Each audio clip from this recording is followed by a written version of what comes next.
if anything, hair metal was dramatically more real in my life than the grunge bands were. I challenge a grunge band to make a positive song. Thrash metal fans are the fastest to call other bands posers and sellouts, and also to call their own band sellouts. We didn't want Superman to come save us wearing jeans and a t-shirt. We wanted him to look like we could never look like.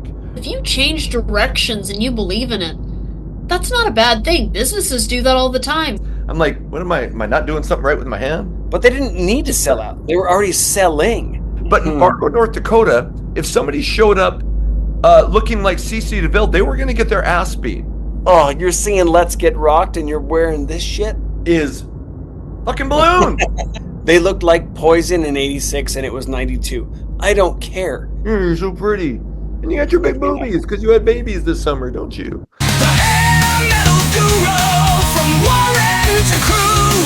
The hair metal guru. Never forget Charlie too. Welcome to the Hair Metal Guru. My name is Anthony. They call me the Guru. And today, hey, we're going to get away from doing those lists of songs and this and that, because we have to talk about something important, something that has been eating at the hair metal genre and music in general for many, many years, and that is selling out. Do bands sell out? When is it? What kind of examples can we come up with? And I have two perfect guests for this discussion. We have Ryan and Mariah, both in California. So Ryan, first, welcome back to the show. Okay, thanks for having me. Absolutely. And I just heard a sample of a Metalcast song featuring Ryan on vocals and our buddy Metal Mike from the 80s Glam Metalcast. So do you know when that new song is going to be coming out? I have no time frame, but knowing Mike fairly quickly. But yeah, We're stoked on it. So I heard the demo. It's fantastic. Go check out all that Metalcast stuff. It is freaking awesome. They are bringing 80s rock back. And thank you very much. Absolutely. And Mariah, my other good buddy from California, and I'll put your Twitter handle on the video. Mariah, welcome back to the show. Yeah, thank you. Thank you for having me. I'm excited to talk about this. I feel like there's a lot to talk about. It's going to be a great discussion topic. Yes, exactly. And part of the reason that we decided to do this topic is, if people know Mitch LaFon and I follow each other on X, and so we get into conversations about stuff, but he just posted recently, and I'm going to read his post. He said, bands and artists are often dismissed as doing something for a cash grab. What does that even mean? Isn't a band or artist supposed to make money? Why would a band not grab any and every opportunity to enrich themselves? And of course, no cash grab exists without fan demand. Bottom line, isn't every job a cash grab? Pretty sure the milkman isn't delivering milk out of the goodness of his heart. So he says, bring on another reunion tour, farewell tour, box set, or beach towel. So I responded to him, and I said, I kind of agree with his point. We all do stuff to make money. But I said, here's what my idea of a cash grab is. I said, if a band records something that they don't believe in, that they don't like, but they know it might have a better chance of becoming a hit, that, in my opinion, is a cash grab. So we kind of went back and forth a little bit, but here's my question to you two, and where I'd like to start the discussion is, and here's Charlie. You're so pretty. And you got your big boobies because you had babies this summer, don't you? The question I want to start with is, what is selling out? And what is it? And do you believe that it's a thing? Ryan, what do you define, what is selling out to you? I kind of feel like I'm the wrong person to ask that, because I'll tell you why. Sure. So for years and years, all I've heard was, and this is like a direct Nikki Sixx quote, there was an oversaturation towards the end of the 80s into the early 90s. Sure. But for me, There's no such thing. Right. And I'm a sucker. That's why I'm the wrong person to probably ask Sure. what the sellout is, because I gravitate towards the no names Yep. because the no names were hungry.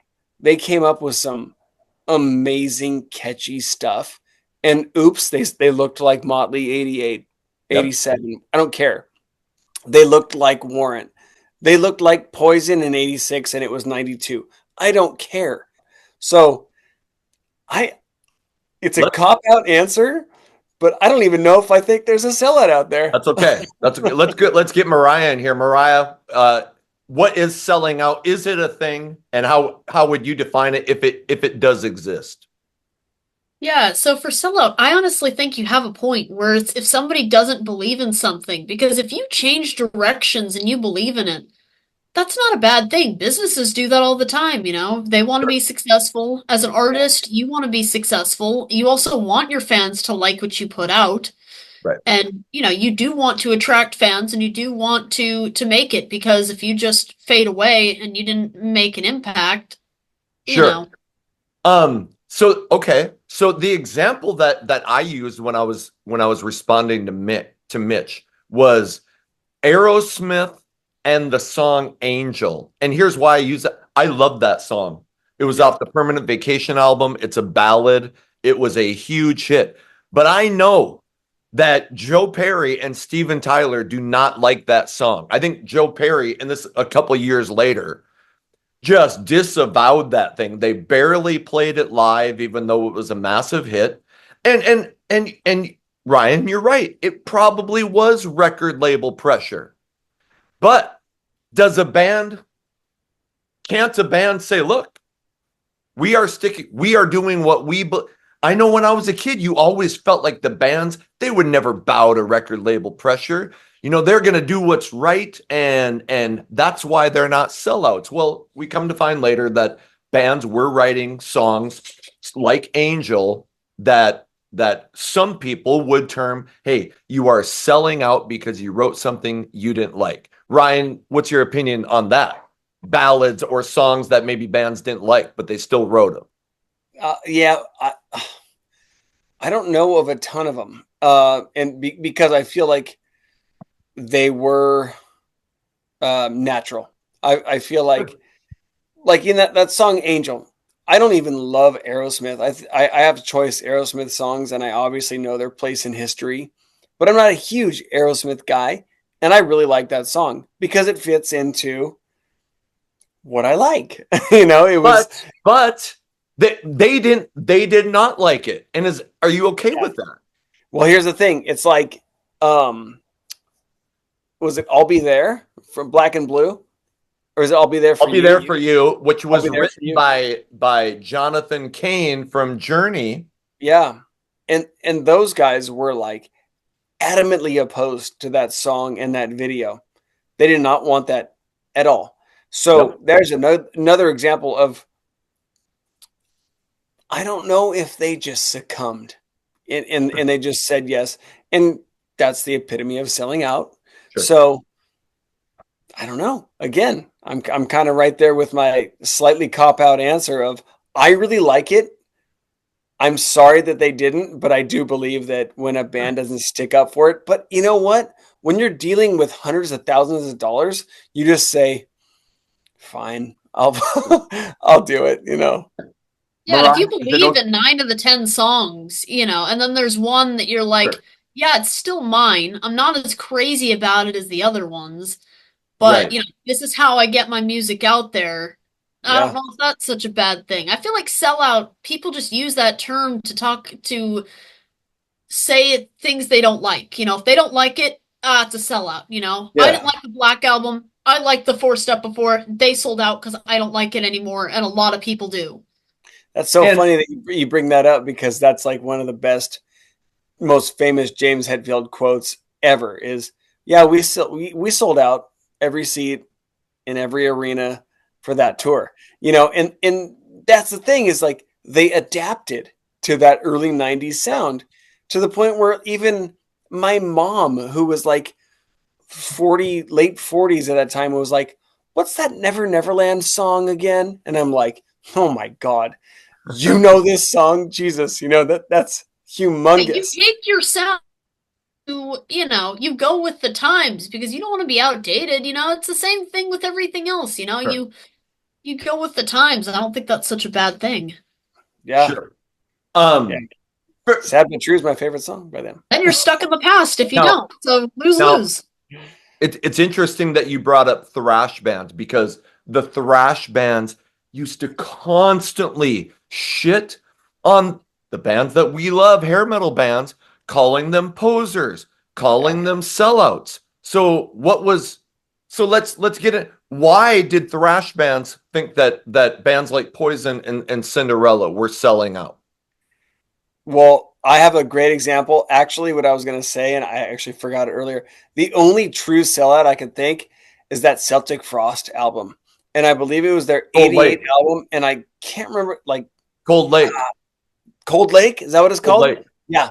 That's the only one that they were like, I can't believe we did that. That was the worst shit we'd ever put out.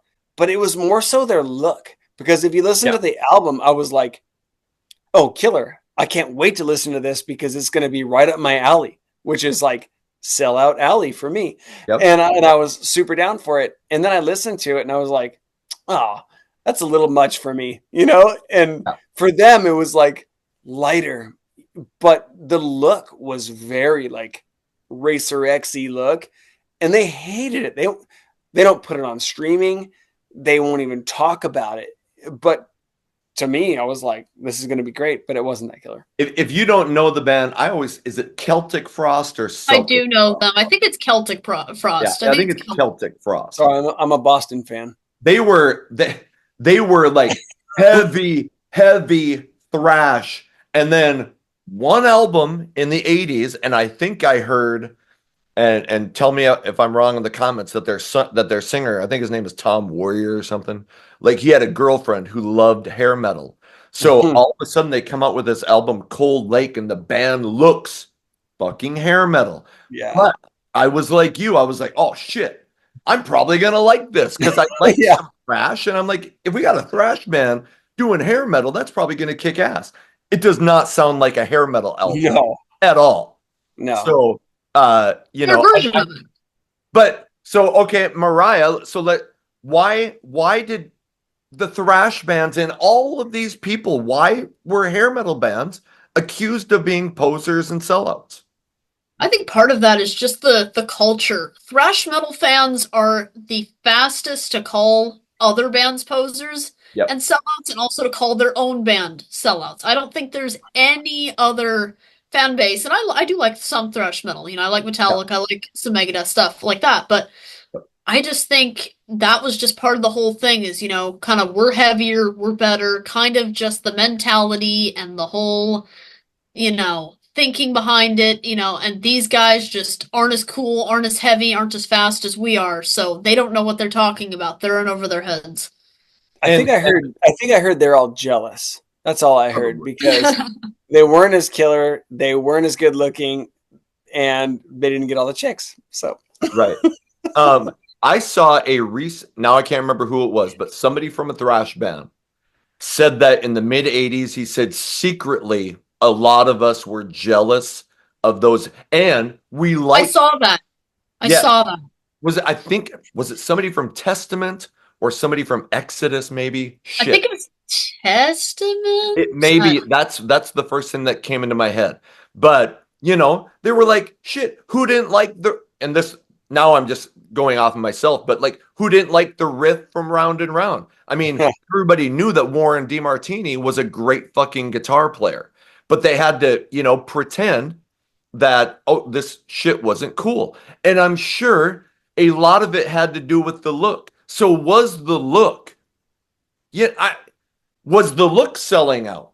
Was putting on makeup and poofing? I don't think it was. I think they were trying to copy what bands like the New York Dolls, they were like, if you combined Led Zeppelin, the New York Dolls, Sweet, Kiss, and even the Sex Pistols, you probably ended up with Poison But was that look selling out? Well, so I was thinking about the look a lot, and I thought about Bon Jovi coming out in '86, and his look. I remember reading that hairdressers were like had the sign on their wall like the Bon Jovi haircut. Yeah. And it wasn't that he was that like he didn't sell out at all. No. But and the people that came after him wanted to just capitalize on what he had done. And I don't think that's necessarily a bad thing, because then look at all the bands, like I said earlier, in '86, that was the lightest year. That's when everybody lightened up. Kevin DuBrow had hair all of a sudden. Good on him, by the way. Look, Judas Priest Turbo album. Rob Halford had the mullet, and not so much on top, but he looked, a little bit more. Yep. Dawkins was very 85 glammy. Black and Blue was very glammy. It all started, and it was just a style. Everybody follows styles. I don't think it was necessarily a sellout move. It's what everybody naturally did to try to fit in. Yeah, I think that's just what you did. That's just everyone was doing it. The 2000s, the 50s, you can go back to any decade and there's a very clear kind of look. It's just what was popular, in the time. And everyone gets inspiration from someone. No one was the first person. The Beatles, Led Zeppelin, Poison, whoever you're talking about, they have musical inspirations. They have things that they loved and got inspiration from. It's part of and styles have always changed. And shit, us people who are not in bands are always influenced by new styles. I'm not still dressing like I was in the fucking 90s. Well, actually, maybe I am. Okay, maybe I'm the only motherfucker who's not selling out. Okay, just kidding. But yes, we've always changed with the times. We're not still wearing bell bottoms like they were in the 60s. We're not fucking wearing white t-shirts and rolling up our cigarettes in the shirt like they were in the 50s. And we're not rolling our jeans up like we were in the early 90s.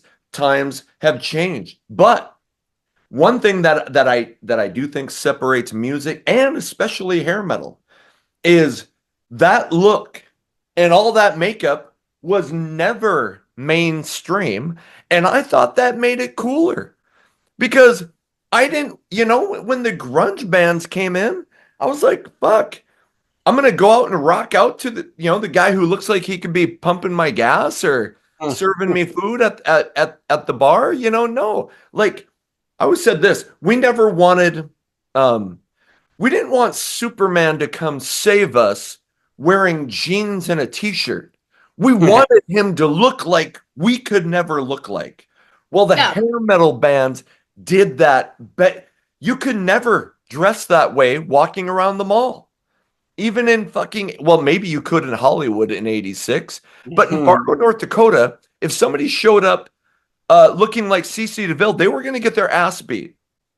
But as a rock star, they were almost not real to me. And that's, that was part of the mystique. The makeup and the hair, they were almost like superheroes like Kiss were in the 70s. You could never even dream of being like Kiss. I could never dream of actually looking like the guys in Cinderella. Yeah. Yeah. And it's funny you say that. Superheroes. It's aspirational. It's cool. It's awesome. I love Batman. I'm not going to look like Batman, but it's awesome. Maybe you could look like Batgirl. When you said that the you can't look like that in Fargo, but when you watch the videos of the Sunset Strip from like 84 to 91, they all looked like that. And sure, that might be where sellout came from, because they all tried to look like one another. Sure. And yes, to me, it's great because it's a never-ending source of killer music. But at the time, and especially for someone that was like a founding father like Nikki Sixx, he might be like, come on, bro. I did that fucking 7 years ago. you know. Yeah. So I New understand York that. Dolls could say that to him too, you know, Exactly. Yeah. how what rocks, whatever. If you remember the greatest fucking hair metal documentary of all time, The Decline of Western Civilization Part 2, The Metal Yeah. Years, even there, and that's in Hollywood, the fans, even though they were wearing chains and shit, but the fans, they might have had longer hair, but they weren't looking like only the band guys were looking like that. With Right. the full on, the fans that were waiting in line were probably wearing rock t-shirts, and they might have had a little bit longer hair, but they still weren't pulling off the Faster Pussycat Poison look. It was really original and really difficult to replicate. So that's, I think, is a good transition, because we talking about hair metal, we're talking about making money and popularity. Well, we know that in 1991 in September, a band called Nirvana, and I think it was September 23rd, the video for Nevermind drops, and all of a sudden, holy shit, everything went crazy. And we know shortly after that, all the bands started changing their look, started changing their sound, and trying to then replicate what Nirvana and Pearl Jam and Alice in Chains and all those bands were doing. So here's my question. Were bands like Warrant, Ultraphobic, Motley Crue, 1994, and Generation Swine, Def Leppard, Slang, maybe even Winger Pull, and other examples like that, was that selling out when they put those albums out in the mid 90s? Because it's obvious they were not doing still what they did when that made them popular. Mariah, were they selling out? No, I don't. Maybe somebody was, but like no, Sure. for the most part, it's like some of them like Warrant, that it just seems like a natural progression further of the sound they were already going. Skid Row was already getting heavier. They just went a little further with it. Sure. Poison, Flesh and Blood is not the same as Look What the Cat Dragged In, Native Tongue is a bit different. They also changed up people, John Yeah. Corabi came in, Richie Kotzen came in, there was different people, which is going to change your sound. And again, it's with the times. Okay, people don't want this. I'm not gonna make something that no one's gonna like. Okay, Right. so, let's take what's in the time and make it Warrant. Let's make it Poison. Let's do whatever. They're not unrecognizable. I don't listen to, Motley Crue 94 and be like, "Oh, is this Nirvana?" Man, I can't tell the difference. True. Ryan, were those bands selling out? I think when they were all getting to that point in their life where they wanted to get deeper, and Sure. I think it was a coincidence that grunge was huge. For let's just say Def Leppard, there's nothing grunge about Slang. I think there's more. Sure. There's more just like, I'm gonna get weird because I'm older. I'm in my early to mid 30s, and I'm kind of wanting to do something different than the adrenalized bubble gum. I think it was that, but I will say, look at Joe Elliott on the 1991, I believe, MTV Music Awards. The guy was confused as shit. He had Doc Martens, Yep. shorts, a long coat, John Lennon glasses, and a beret. Yeah. And I'm like, oh, you're singing Let's Get Rocked and you're wearing this shit? Yes. Like, that's just straight up confusion. That's like trying to blend everything together. I don't think those people sold out at all. I think they just morphed. I also get inspired by the times too. That happens too. People get inspired by the times. And, they make it theirs, and some did go that route. Some didn't. Guns N' Roses did a covers album that was punk covers and 50s covers. I fucking love that album too. I'll be honest. I love the Spaghetti Incident. Maybe they thought like cool. this is our moment where we can get a little deeper and a little different, and people will buy it. That's acceptable. But they were people like that. We can do something different. But people didn't buy it. No. But I was going to say this. So I heard this a lot when Nirvana came out, before we knew that it was going to end the hair metal bands, because when they came out, at first we thought, okay, here's another style of metal, just like we had hair metal and thrash, like here's another style. We never thought of it as, oh, fuck, right away. But a lot of bands, I think, were like kind of relieved, like, okay, I don't have to constantly write party songs like I'm 16, because a lot of those guys were pushing 30. Yeah, and I don't have the label make me write cherry pie. Right. And I don't need to write, I can still write slow songs, but it doesn't have to be, oh baby, I miss you. I can start tackling realer shit. And if I would have wrote an album when I was 18, it would have been hair metal.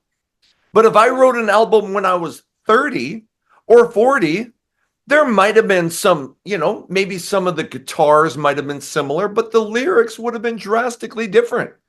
Because me at 40 doesn't, the same shit isn't as important to me as what was important when I was 18. Yeah. So I agree that it wasn't necessarily a case of, fuck, well, if we're going to make money, we better try to write grunge. I agree with Mariah. Like, hey, some of that was just like a natural warrant, went from cherry pie to dog eat dog to ultraphobic. So I see that and I get you, but I also do understand that a lot of people at the time said they're selling out. They're going grunge. People said that constantly. And the bands tried to fight back against it, but it was out there. Well, yeah, you have a couple of choices, you can adapt to the times and take a little bit of what is going on and make it your own. They're already getting deeper. I saw Red and Something to Believe In, came out in 1990. Okay, so you're already starting to do that. You're already starting to inevitably grow up and change, which we would have seen with some of the we did see with the grunge bands too, a little bit. We would have seen more had, some of them been alive, but that's already happening. But you have three choices. You can either adapt and like take a little bit of the time and try and do your own thing, or you can make the exact same thing and then just be called stuck in the past and you're not going anywhere, or you can die. And that's not great either. Nobody wants that, and you don't want that. This is your living. This is your livelihood. Sure. And I think, and I was going to get into, well, what are some examples? So I brought up some albums that kind of went grunge in a way, or at least drastically changed their sound. They went heavier. They went heavier. They went heavier. Some bands, and I'll start with Slaughter's Fear No Evil, which I think is a good album, but I think they were kind of like, okay, fuck. Some of these bands doing this grunge shit or this heavier shit isn't really working. So on Fear No Evil, I feel like they kind of said, we're going to give you more of what you've been asking for. And none of those bands were really going to sell in the mid 90s. It didn't matter if they came out with, Cherry Pie Part 2 or Open Up and Say Ah Part 2. In the mid 90s, if you were known as a hair metal band, you weren't going to sell. Yep. Bon Jovi cut their hair and they made more albums because they're like, yeah, we want to survive. Right. Well, Guru, what you said just a few minutes ago, it was the epitome of what I'm talking about when I'd say 1992 was my favorite year for metal, because there were no more sappy shit. When you look at Heavy Bones, 21 Guns, Widowmaker, Steelheart's second album, Warrant, Saints and Sinners, Wildside, Unruly, and fucking Hardline. Like, these bands, dude, they weren't sappy. They weren't selling out. They were singing about real shit. And you've talked about that in the past. Do I need to only sing about depressing, head hung low, look like I just rolled out of bed bullshit? No. you know, I challenge a grunge band to make a positive song. They Right. never Yep. do. They But never did. you know what? But these bands that were sellout hair bands came out with very deep, very killer shit all throughout the early 90s. And it was completely buried. And that's why 1992 is such a standout year for me. Just saying. That's a question that I was going to get into, and you kind of, transitioned us there. Is fucking balloons. Jeez. I'm like, see? And then I always like, what did I do? Was it this? You're pure party hard rock. That's why. There we go. Confetti. Ah. Shit, when I first started this channel, that shit used to happen all the time. It was great. And now, like, it fucking never happens. I'm like, what am I? Am I not doing something right with my hand? No, I'm just kidding. Okay. So when the grunge bands came out, and the grunge band said it, the media said it. Oh, finally, we have something that's more real. And I fucking here we go. I was always pissed off. That pissed me off that they said that the grunge bands were so real. I was always like, could the fucking grunge bands write a happy song? Could they write, about a great day or a party they went to that was awesome? No. Could hair metal bands write sad, depressing shit and upbeat, positive shit? I was like, yes. And in my life, I had sad, depressing shit. I had upbeat, positive shit. I had ups and downs. That's what real life is. So I always felt, and I don't want to dominate this part of the discussion, but I always felt, if anything, hair metal was dramatically more real in my life than the grunge bands were. Yeah, I agree with that. I like some grunge, I do, but I view them as more of a one-trick pony. They do their one thing, they're good at it. They may have some variety. I don't want to completely use that, Sure. As just like a blanket statement. But you look at their popular stuff, but there's a lot of similarities, and well, that's great. I like my bands to have variety. I like my music to have variety, and they can write it for a lot of different ways. Hi, roommate. Hi, roommate. Hi. Do you like hair metal? She'll listen with me when I play it. That's bold. Just messing with you. Thank Okay. you. Okay. Now I got off. What the hell were you talking about again? Oh, yeah. I was just saying, grunge. You like some grunge, and you like some variety. I like variety, and hair metal can write about a lot of different topics, and I'll like it, and there's a lot of different things that they can do, and they have range. So saying they're not real, that's just ridiculous to me. Ryan, I'd like to get your opinion on this. I have said that by 1992, what you were talking about, I was ready for the lyrics to grow. Yeah. I missed the simple, catchy guitar riffs that we were getting in the late 80s, but I was ready for lyrics that weren't just, oh baby, I love you, oh baby, I miss you. Like a lot of albums in like 89 or a lot of songs in 89 and 90, if you put the song titles next to like a fucking New Kids on the Block album, they weren't going to be that dramatically different. Exactly. Well, look at Wildside's albums. Those guys were street. They were street metal. It was good shit. And they had been like, I mean, let's face it. It's hard to come off a coke bender. So you're gonna write some. You're gonna write some depressing songs. No, just joking. It's hard to come off a coke bender. $20 because that ends up in the montage.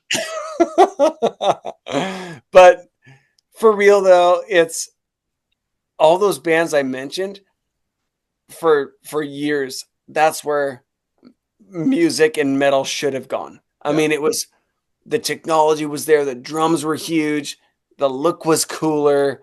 They didn't have makeup. They just had long fucking hair and open shirts, and they were singing about real stuff. Yeah. The It best was thing that could have happened in 1992 would have been for albums like Wild Side, Warrant, Hardline, Winger when they got to Pull, for those albums to have sold really well, because I wanted to see where that shit was gonna go. Yeah. That one, more of that. Yes, more of that. So and there weren't that many grunge bands. They totally could have existed together. That's partly on the label. That's partly on a variety of people. But, grunge, people talk about grunge. There's like 4 or 5 bands that they probably categorize in that. Maybe it's a couple of real small ones, but there were totally room for them both to exist. And they could have learned things from each other. And, that could have been great. And that's why I think it was so corporate. By 1994, you were already, then pop punk came. Yeah. And then a few years later, grunge died in 94. Essentially. Right. And then a few years later, you started getting into nu metal, Korn, and all that stuff. But I want to point this out about the look. Even the grunge bands, that was their look. Fucking ripped jeans and flannel. They might have been walking around all day wearing t-shirts and jeans, but they were changing before concerts into fucking flannel and shit like that. No different than hair metal bands putting on their makeup. They were selling an image just like hair metal was. Agree, disagree? I agree. And part of the reason I think that, they call, more real or whatever was just because, other people are dressing like that. And that just makes you kind of look like the everyman and, and that whole thing. And that's, you're down to earth and all that. There's just a stereotype around that kind of those kind of clothes. But if I wear exactly what their outfits are, I look like a stereotype. Sure. It's the same thing. I'm still going to look like a stereotype. They created the Metro lumbersexual look. It's what we're going through nowadays. Lumbersexual. 2010. Live in California. Live in California. I'm sure Mariah's seen it on the scene. I think we can all agree that the hair metal look for actually probably, well, for sure for girls was much better than the grunge look was on girls. Okay. Yeah. Sometimes it was just an excuse to not wash your hair is what it looked like. Sure. Damn it, now I had this point about grunge now, like, what about this? Well, maybe it's not a question, but more of an observation. If you looked at Pantera in the mid 80s. Yes, I was thinking about them. If you looked at, and we have examples like Alice in Chains. Lane Staley was in a band called Sleaze in the mid 80s. They were massive Guns N' Roses fans. And most of those grunge bands were doing hair metal shit or something similar in the 80s. And then when the new style came out, but then they transferred. Back then we didn't have all this proof. We weren't watching videotapes of Lane Staley and his band Sleaze. That shit came out later. But most bands changed with the times. It wasn't just hair metal, trying to do the grunge shit. Everybody was doing hair metal before grunge came out anyways.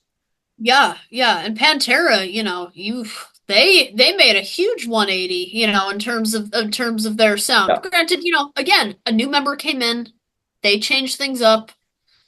It happens, but yeah, that's just part of the time. The hair metal guys were singing classic rock covers or were doing stuff with classic rock. Like that's just part of the times. You see that in all genres and all times. I feel like pop, you see it there too.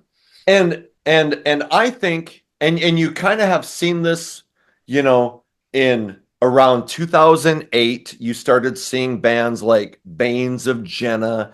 Sweden has always had this strong hair metal scene. And I never looked at that as, we're selling out. I always looked at that. That's a fucking tribute. They like that stuff. No different than if I would have started a band when I was 18 or 19, I would have wanted to be like Poison or Warrant. So I never thought that was like, you guys are trying to copy. I was like, no, that's kick ass. I love it when I see a band out there trying to do hair metal now. I think that's cool. Yeah, and all the stuff in the early 90s, that was all for the weak-minded, dude. Like when you started like bagging on a guy wearing a Lillian Axe shirt in '92, that was for the weak-minded. They were succumbing to the pressure of MTV and the corporate bullshit they painted the picture of. But what you're talking about, fast forwarding a decade and a half, it always comes around. You know, the decade before you always comes back into vogue.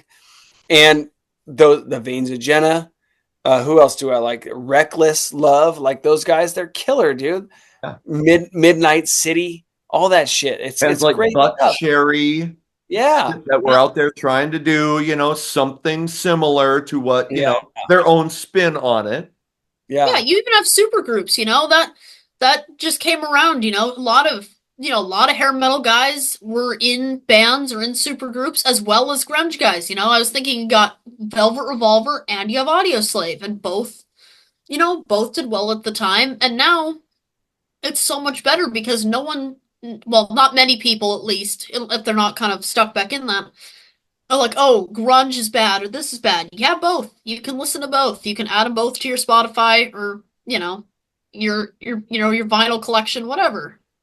And we've kind of hit on this, and I think what upset me the most, and again, when Nirvana came, I was a freshman in college when Nirvana came out. I felt like it was a really pivotal time in my life and music. I was just left home and was in the dorms as all of a sudden everybody on my floor, everybody in my dorm started talking about shit.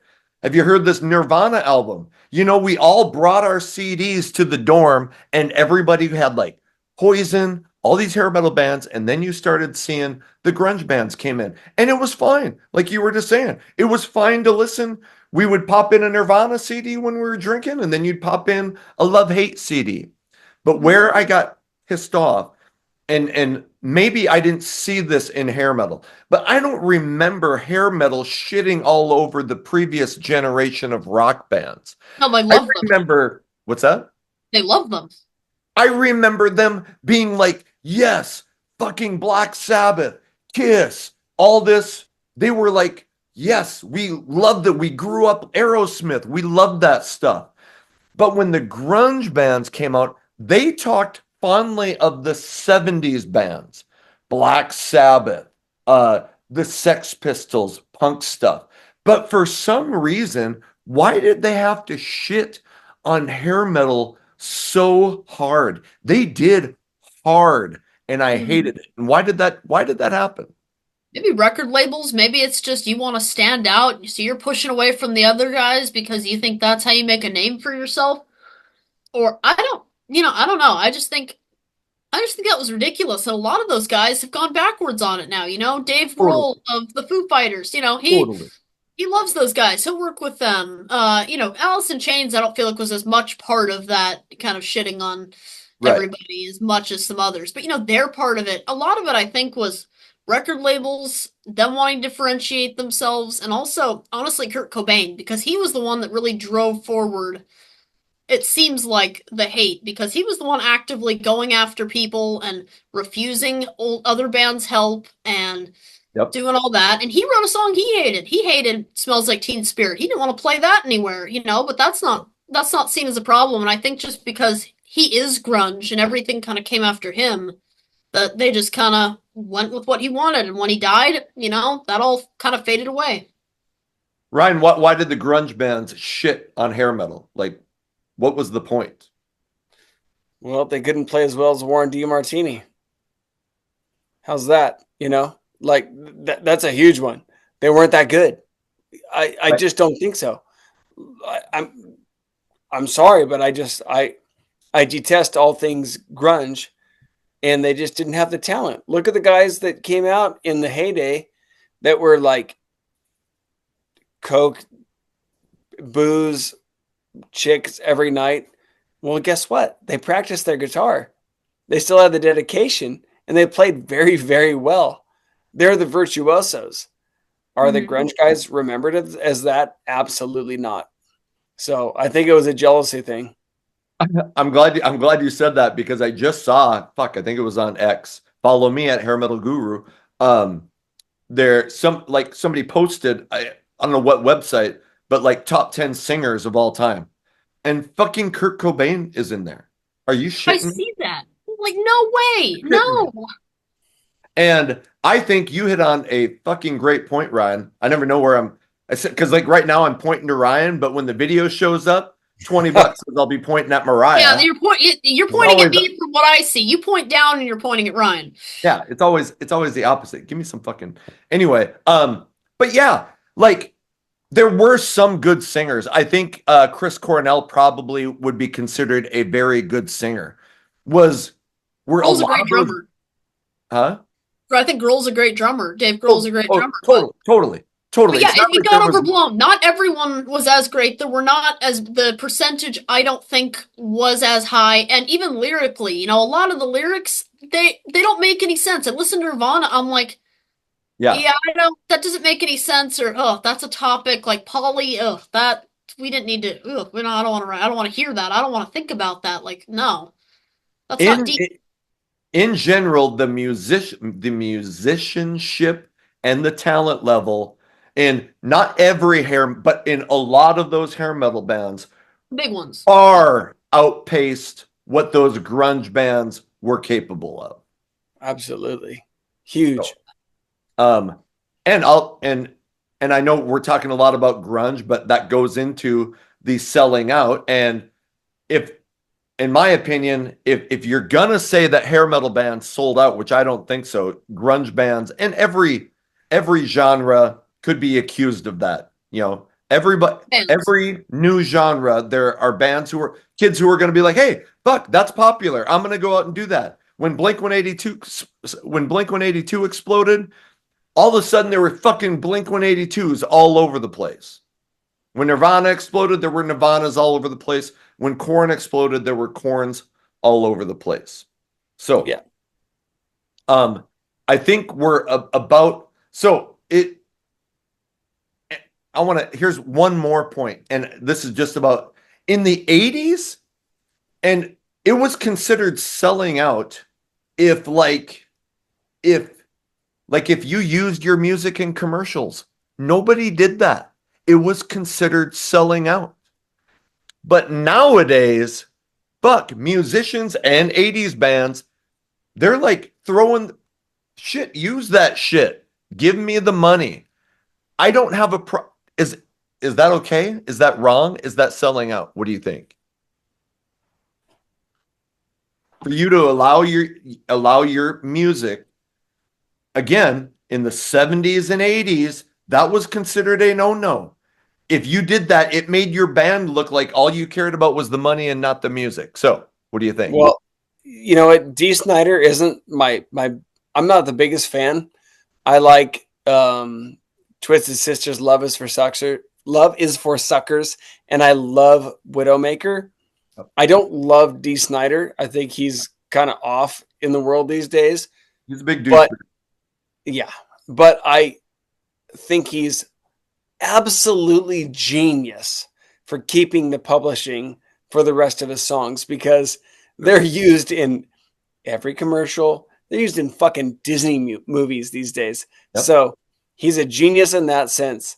I don't blame him at all. Why not live a livelihood? Why not capitalize on that stuff? I sure as shit would. So yep. I don't blame him or them or anybody at all for that. Yep. No, it's going to be played everywhere anyway. So what's an advertisement? I'm hearing it at a sports game. I'm hearing it in the grocery store. I'm hearing it, all these different places. And I get excited when I hear an ad that has a hair metal song in it. And I'm like, yes, there's so many awful ads. Okay, at least I have one to look forward to. I don't mind that. I don't mind bands putting out a bunch of t-shirts or doing all that. That stuff's great. The more the better. I'm never going to be more upset with more hair metal in the world. I'm the same way. My house is full, like every fucking shitty Kiss product that Gene Simmons puts out. If it's in my price range, I generally buy it. And that brings us back to like what Mitch LaFon said. Hey, bring out the box sets, sell the this and that, and you don't have to buy it. And I do shit to make money. If I don't make money, I can't live in my house. I can't pay for my car and all that shit. The only thing I will say is in the end is you want to feel like the bands that you love, that they believe in what they're doing. You know, I would feel like shit if I found out that Janie Lane said, you know what? I hated Heaven, but I knew it was going to be a smash hit, so I wrote it. You know, I love that song. So you want to feel like the writer and the band believed in it just as much as I did. Mm-hmm. So for that reason, shit, Kiss did Carnival of Souls. It's a horribly depressing record. Do I really feel like Kiss felt horribly depressed? No, Gene Simmons said, hey, we heard what was going on around us and we thought we'd try something different. There's nothing wrong with trying something different.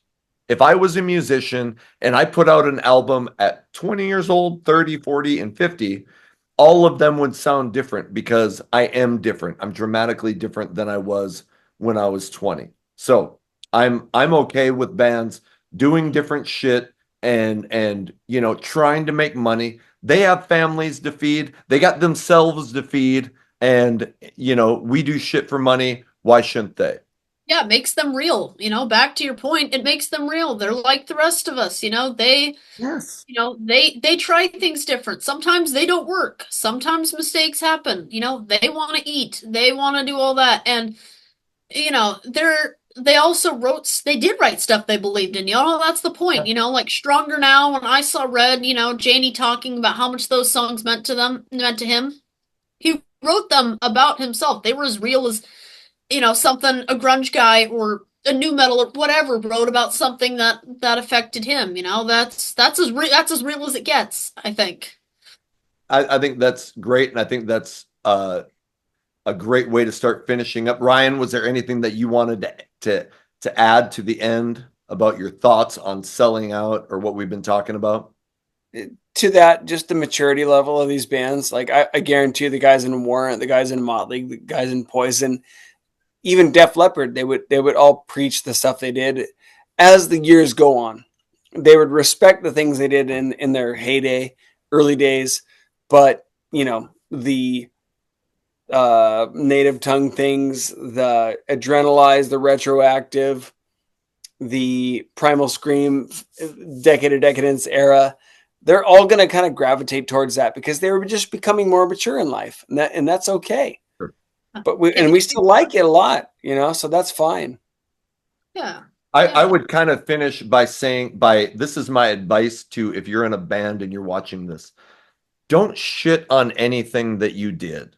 There is nothing that drives me crazier than hearing a band say, oh, I wish we hadn't to put out that song or, dressed like that. Hey, it was a different fucking time. We all dressed like idiots when we were 18 or 15. We all did shit that you kind of look back on now and you're like, oh, that was kind of stupid. But don't shit on what you did when you were younger, because a lot of us, we love that. I loved what you were doing in 1986 and 1988 and 1990. And to hear you talk bad about it, it kind of makes the superhero not as real. We love this music so much, and it's such an important part of our lives, and we want to feel like it was important to you too. Yeah. And with that, hey, tell us in the comments, were bands selling out? Who was selling out? And answer the question, is writing something that maybe you weren't a fan of but knowing it would be a hit, is that selling out? We'd love to hear your comments about the stuff that we were talking about, and your comments about shit. Now I'm fucking up and I'm gonna have to edit that because I sound like a big douchebag. So anyway, add your comments. Ryan, thanks for being on to talk about bands selling out. Thank you very much. It was great. Mariah, always a pleasure to have you on to talk about this music that we know and love.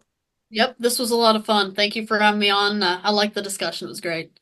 Awesome. I think this is good. I love this stuff. I think I love doing all the lists and the talking about bands 10 through 1, but I like doing the stuff that's a little bit out of the ordinary, hopefully you do too. Hey, follow Mariah on X. I'll put up her handle. Follow me at Hair Metal Guru. Follow Ryan at whatever the fuck it is that he does. And and hey, while as we record this, this is the 9th of January. So I just want to say a special shout out my prayers to all the people in California dealing with those wildfires. You two live in California, so I'm assuming that everything is good where you are at, right? I'm a couple hours away from LA. I'm like 2.5 hours or something like that. So yeah, it's okay right now, but it's just awful. You know, my roommate, her family has got an evacuation warning. Yeah. It's awful, and I'm sorry for everyone involved in that and everything we could lose. You know, there's all sorts of people's houses and you know, landmarks, and you know, it's just awful. And shit, and we talk about hair metal, and this is happening in LA where all that originated. But anyway, so I hope and pray that everybody in Los Angeles that is affected by that is doing okay. Okay, my thoughts are with you. Hey, until the next video comes out, my name is Anthony. They call me the Guru. Take care. That was good. That was good. I think that was awesome. That was awesome. I was gonna say one other thing, you know, bring on the reunion tours, bring on all those things, because you know, everyone who's mad at it, yeah, you got a chance to see them in that time. I didn't. This is my way I get to see them, and if you're putting an effort, Guns N' Roses is playing 3.5-hour shows. I don't care if your voice is perfect, because like sure. I get to see you. That's awesome. You know, these all guys, they're like, yeah, I've gotten to see him, so they can stop now. And shit, I can even add that more. But like I'm gotten into buying like fuck. I still got to do. I might even do my Motley Crue unboxing video after this. But I'm like, please release more shit. Yeah, go back and get your demos and fucking put them out. You know, because I want them. You know, yeah. Release cool shirts. Yes. You know, release all the random stuff. I ordered a Bon Jovi 40th edition Monopoly set. I'm excited for that. Oh shit. You know what I wish that would happen? It would be every tour Motley performed, do a pro shot, what used to be DVD release of each show. So 81, 82, whatever. It was probably a terrible recording. 83, 84. Dude, there was pro shot shit every fucking night. Yes. And then the theater tour, Girls, Dr. Feelgood. There's got to be shit like that all over the place. Dude, oh my God. If they could sorry to interrupt. I would love if they had like some Poison shit from 86, even 80 from the Look What the Cat Dragged In tour. You do not see shit like that. Maybe it doesn't exist, but you got to think there's some cool shows from those first couple albums. I would love to see that shit. You know what else I would love is studio shit. Like watching those guys record in the studio. Yes. I constantly search stuff on YouTube, like Vince Neil 1985 studio. It's like, yeah, right, dude. They're not going to show that. Vince will be a total train wreck in the studio. You know what I mean? Like, but there are some cool videos out there, and like that Crocus album that I'm obsessed with, Alive and Screaming from '86. Dude, that was pro shot. That was the Texas Jam. That was on MTV. Like, there's pro shot commercials of all that. Right. There's video cameras everywhere. Yeah. But it's nowhere to be found on YouTube. And it's like, oh, I know it's out there somewhere, dude. Shit. Was I? Well, maybe it was with you. Anyway, like Skid Row has all these old demos. Fucking polish them up and put them out. Yeah. Yeah. Guns N' Roses has a million things that they didn't. Sebastian Bach said they probably wrote 3 albums worth of shit at the time of Chinese Democracy, and I'll rework that stuff. Why sit on it? You know, like eventually the people that, you know, those guys are getting to be in their 60s. So people aren't going to buy that shit. You know, when they're 80, get it now while, you know, people like me and kind of Ryan, you know, are still like, want to go out and buy this shit. Dude, sell out and put it out. We'll buy it. Sell out. I'm fine with that. I want more hair metal shit in the world. Totally. Barnes and Noble, and there's more than just a couple of books, you know. Give me all the books you've got. Give me the the tours, give me the Monopoly sets. I don't care. Yeah. I don't have to choose Yeah. to buy it. But Yeah. I'm never Shit, gonna when I walk into a have music store and they have like shit from those bands, like I used to be, because it wasn't that big a deal. I used to be like, okay. Now when I see it, I'm like, fuck, I better buy this. Because who knows how long it's going to be available and if I'm ever going to have the chance to buy it again, Yeah, exactly. And there are enough fans of this stuff. And Yes. you get more fans. I'm a fan that wasn't around in the 80s, and you get also more fans by just, having your stuff out there. And some bands do it well and some don't. Queen, their biopic, that was massive. That was ridiculous. Hell yes. Like, and I think Kiss is gonna, like, all these bands, like, shit, find a way to get more shit out, release it on YouTube for us to find it, or put it out in a nice package, whatever, put out that shit. There's still millions of there are still millions of us out there. There are still people who want it. And it's you've already done the stuff, so you may as well, continue to make your fans happy. Guns N' Roses, they put out a single and it's got millions of streams. Other bands, people are excited about it. Look at the Motley Crue, The Dirt movie. Like, are you telling me that a Guns N' Roses one wouldn't be just as awesome and famous as that movie was? Yeah, and The Dirt Everybody is would awesome. love to see that.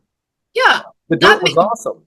I know people who became Motley Crue fans because of The Dirt, because they saw Netflix, they thought it looked cool. They're like, all right, I want to watch this, and they didn't realize it was about a real band. I knew someone who was telling me about that. And I'm like, that's awesome. We should have more of this stuff. We should be more stuff. I think The Dirt, because shit, in the early 2000s, Motley wasn't playing to fucking 10, 15,000 people. They were playing to like 3,000 or 4,000 people. And then that movie came out, and suddenly it's like, holy fuck, everybody's all about Motley Crue. And then they're on the stadium tour, Anyway, and I like that song. think that did a lot for them. And that was like the 80s. The stadium tour was awesome. I'm like, geez, this feels like something that would have been possible in the 80s. And I get to go see this. This is awesome. I don't even care if you're perfect anymore. This is awesome. Queen, Spotify, they're in the top 30 of all Spotify artists. Yeah. Yeah. Not even 30%, top 30 people. Yeah.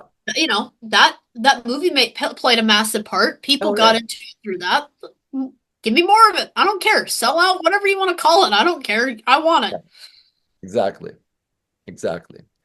So. All right, guys. Hey, that was awesome. And I'm going to release something tomorrow. I got to go into I got to do that Crocus one. Shit, I got to do our old AC/DC one.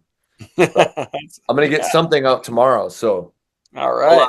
I'll be up here for a while. So, Ryan, thanks. Mariah, I'll probably see you on X somehow. Oh, yeah. Oh, yeah. Talk music there. So, yep. Good to see you, Ryan.